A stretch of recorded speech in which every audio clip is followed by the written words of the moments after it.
দীপা, তুমি তুমি কেন আমার বাসায়? কথা বলছো না কেন? তুমি জানো না যে আমি বিয়ে করেছি? তাহলে আমার সুখের সংসারে তুমি আগুন লাগাতে এসেছো?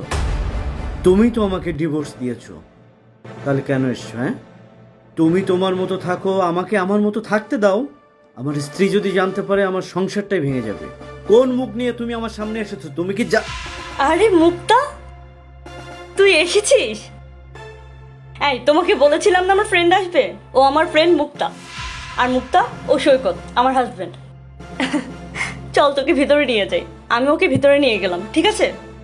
যাও। চল।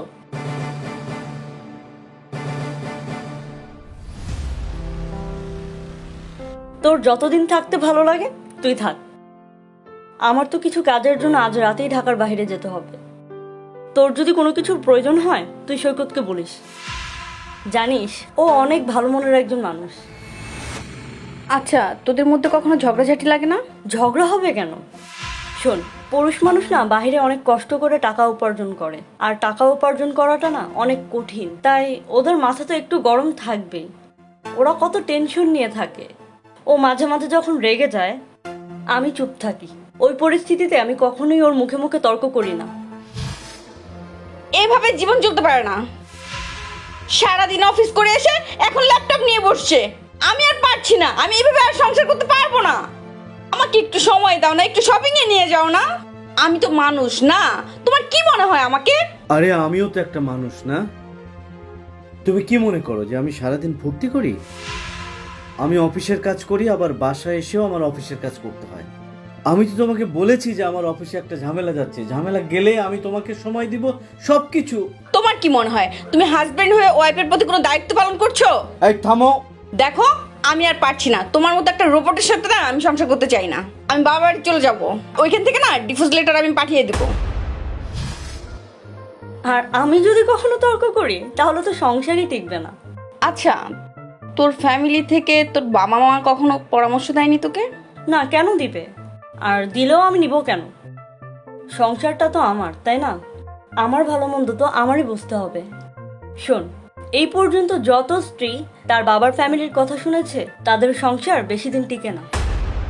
আমি আর তোমার জামাই সংসার করব না। সারাক্ষণ বিজি থাকে, আমাকে একটু সময় দেয় না। শোন মা, তোর যদি সংসার ভালো না লাগে তাহলে করিস না। তোকে অন্য জায়গায় বিয়ে দিব। পাত্রের কি অভাব আছে? তুই ওকে ডিভোর্স দিয়ে দে। ঠিক আছে। আচ্ছা শোন, আমার জবের ইন্টারভিউটা দিয়ে আমি চলে যাব। তোর সাথে হয়তো আমার দেখা আর নাও হতে পারে, ফোনে কন্ট্যাক্ট হবে।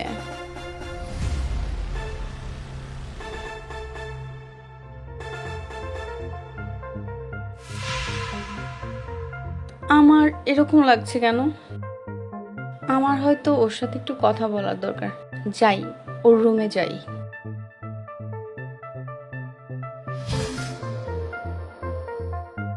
আসতে পারি?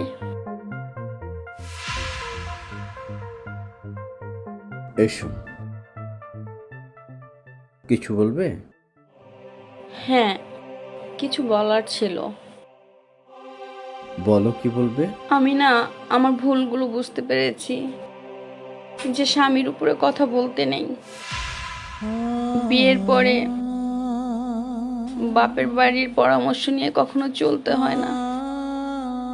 তাহলে না সেই সংসারটা আর টিকে না। কিন্তু আমি যখন আমার ভুলগুলো বুঝতে পেরেছি তখন আর আমার কোনো কিছু করার ছিল না। আমার পাপের শাস্তিটা আমাকেই ভোগ করতে হবে। তাই আমি চাই না আমার বান্ধবী, মানে তোমার স্ত্রী, সে জানুক যে তোমার সাথে আমার আগে বিয়ে হয়েছে। আমি চাই না তোমার সংসারে অশান্তি হোক। আমি মন থেকে চাই তুমি সুখে থাকো, তুমি ভালো থাকো। আর আমাকে মন থেকে মাফ করে দিও। তাই আমি এই মুহূর্তে এখান থেকে চলে যাচ্ছি। ভালো থেকো।